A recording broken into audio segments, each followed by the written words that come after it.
เจ้าคนอื่นก็ขอสบายดีทุกๆท่านเนาะสำหรับมื้อนี้ข้าพเจ้าจะมาแนะนำวิธีการแปลงไฟล์ PDF ข้าพเจ้าคิดว่าบรรดาท่านก็คงจะเคย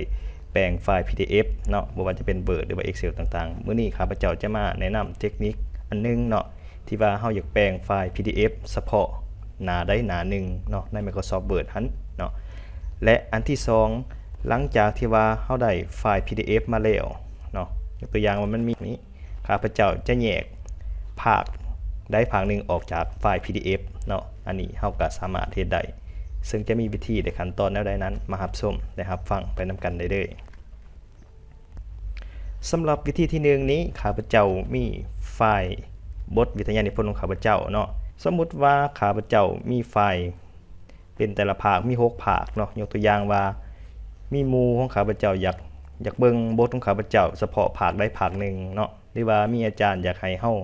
ส่งเฉพาะภาคใดภาคหนึ่งให้อาจารย์เบิ่งเนาะแต่ว่าเฮาต้องการอยากเฮ็ดเป็นไฟล์ PDF เนาะซึ่งว่าเฮาบ่อยากส่งไปหรือว่าเฮาบ่อยากเฮ็ดเป็นไฟล์ PDF ทั้งหมด6ภาคเนาะเฮาเพียงแต่เฮ็ดเฉพาะภาคใดภาคหนึ่งตัวอย่างว่าข้าพเจ้าจะเฮ็ดภาค3หรือว่าภาค4เนาะให้มันเป็นไฟล์ PDF และจะส่งไปให้หมู่หรือว่าส่งให้อาจารย์เบิ่งเฮาก็สามารถเฮ็ดได้เนาะบ่จำเป็นต้องไปเฮ็ดหมดไฟล์ให้มันเปลืองขนาดใหญ่แหละยกตัวอย่างว่าข้าพเจ้าจะเฮ็ดแต่ภาค3เนาะภาค3กับภาค4เนาะข้าพเจ้าจะบ่เฮ็ดเป็นหมดเนาะ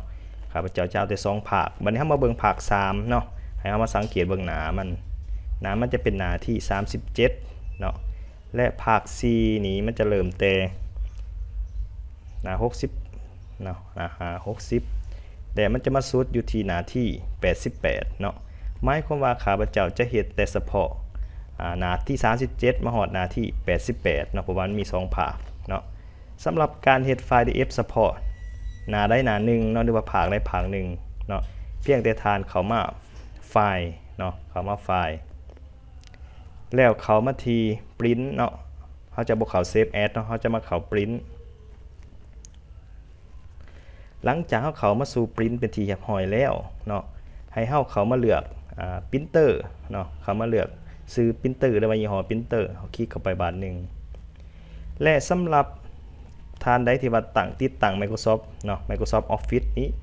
มันจะมีสื่อเนาะให้เราเลื่อนมาที่สื่อตัวนี้เนาะ Microsoft Print to PDF เนาะมันจะ print to เป็น PDF ตัวนี้มันหมายความว่ามันจะแปลงจาก Word ไปเป็น PDF เนาะแต่ว่าวิธีนี้เราสามารถกำหนดได้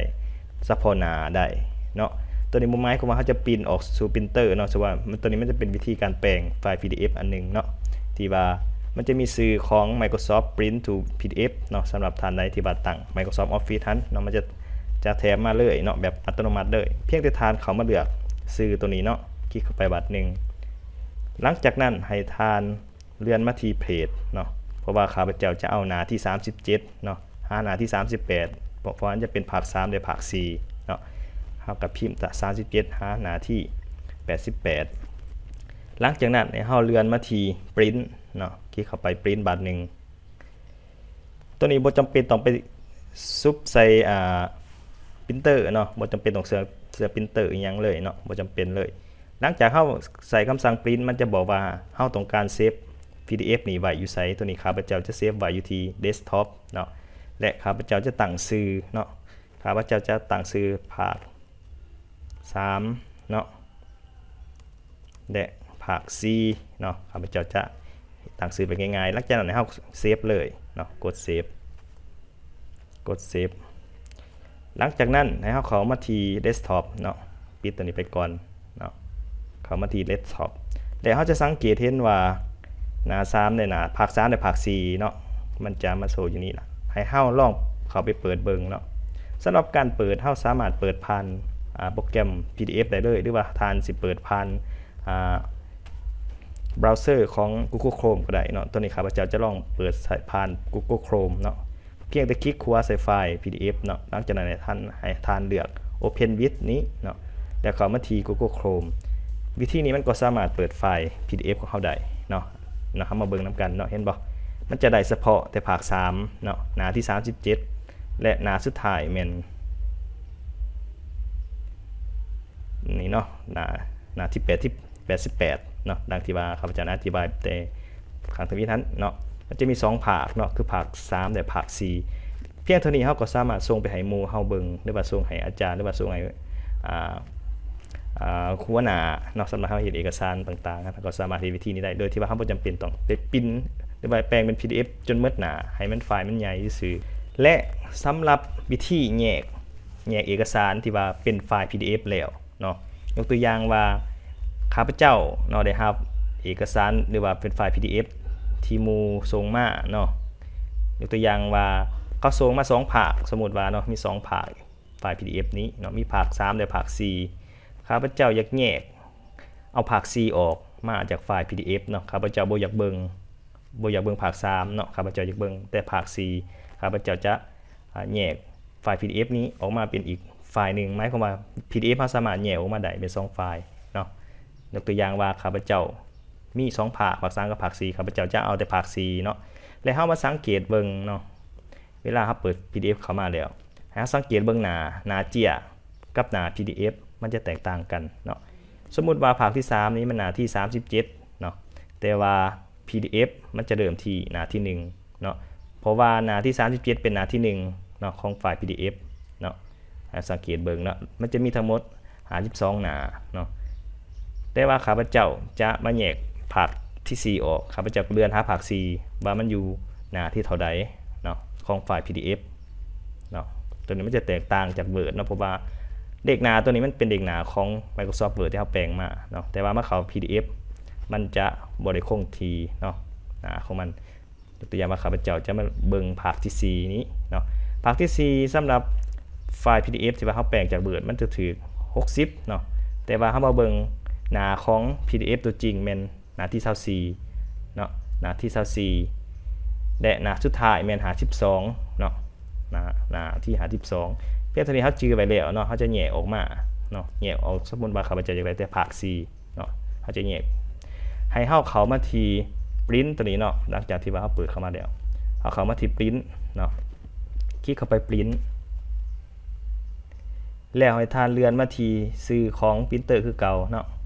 ข้าพเจ้าจะเลือก Microsoft Print to PDF คือเก่าเนาะคลิกเข้าไปบัดนึงหลังจากนั้นให้เฮาเลือกหน้าเนาะข้าพเจ้าเลื่อนมาที่ Custom เนาะข้าพเจ้าจะบ่เอาหมดข้าพเจ้าเอาเฉพาะหน้าใดที่เฮาต้องการ Custom หลังจากนั้นให้เฮาพิมพ์เนาะหน้าที่24เนาะหาหน้าที่52เนาะหา52เนาะหน้าที่52เพียงเท่านี้เฮาก็ได้ภาค4แล้วเนาะหลังจากนั้นเฮาเลื่อนมาที่ Print คลิกเข้าไปบัดนึงแล้วรอท่าหลังจากนั้นมันจะโชว์ขึ้นมาว่าเฮาต้องการเซฟไว้อยู่ไสข้าพเจ้าจะเซฟไว้อยู่ Desktop คือเก่าเนาะข้าพเจ้าจะใส่ชื่อว่าภาค4เนาะภาค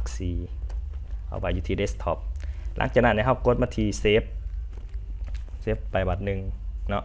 บัดนี้เฮาลองเข้ามาเบิ่งอยู่หน้า Desktop เนาะเข้ามาเบิ่งอยู่หน้า Desktop นี่เนาะมันจะมีภาคที่4ออกมาเนาะเพราะว่าเฮาเขียนใส่ว่า